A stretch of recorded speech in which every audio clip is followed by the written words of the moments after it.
यो हो मेरो कोरियाको first hiking. So welcome everyone. आज म र मेरो हस्बेन्ड भएर हाइकिङ गर्न जाँदैछौँ अनि हजुरहरू पनि हिँड्नुहोस् है हामीसँग।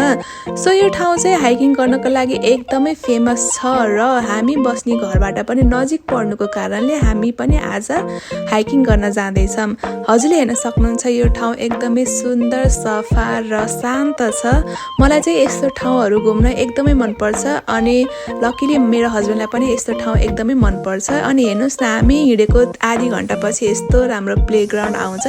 प्राय जसो यतातिर प्यारेन्ट्सहरूले आफ्नो बच्चा-बच्चीलाई विकेन्ड्समा ल्याइरहेको हुन्छन् यस्तो पार्कहरू घुमाउन, अनि हामीले पनि यो ठाउँलाई चाहिँ यताउता हेर्दै एक्सप्लोर गरिरहेको छौँ। अनि हेर्नुहोस् न, यहाँ चाहिँ यस्तो जालीहरू राखिएको छ खेल्नको लागि। र टु बी अनेस्ट म चाहिँ जाली चढ्दा एकदमै डर लागिरहेको थियो। बिस्तारै बिस्तारै मैले जालीलाई क्रस गरेँ अनि म हिँडेपछि मेरो हस्बेन्ड पनि बिस्तारै हिँडेर आउनुभयो।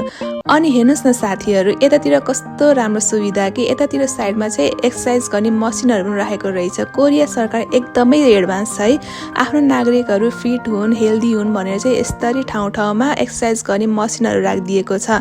हामी पनि बुढाबुढी आधी घन्टा जति एक्सर्साइज गरेपछि आफ्नो गन्तव्यतिर हाइकिङको लागि हिँड्यौँ है।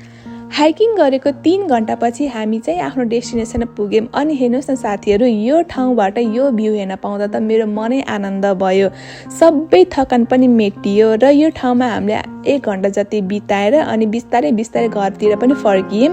ल साथीहरू, आजलाई यति नै। म हजुरलाई अर्को भिडियोमा भेट्छु। By by.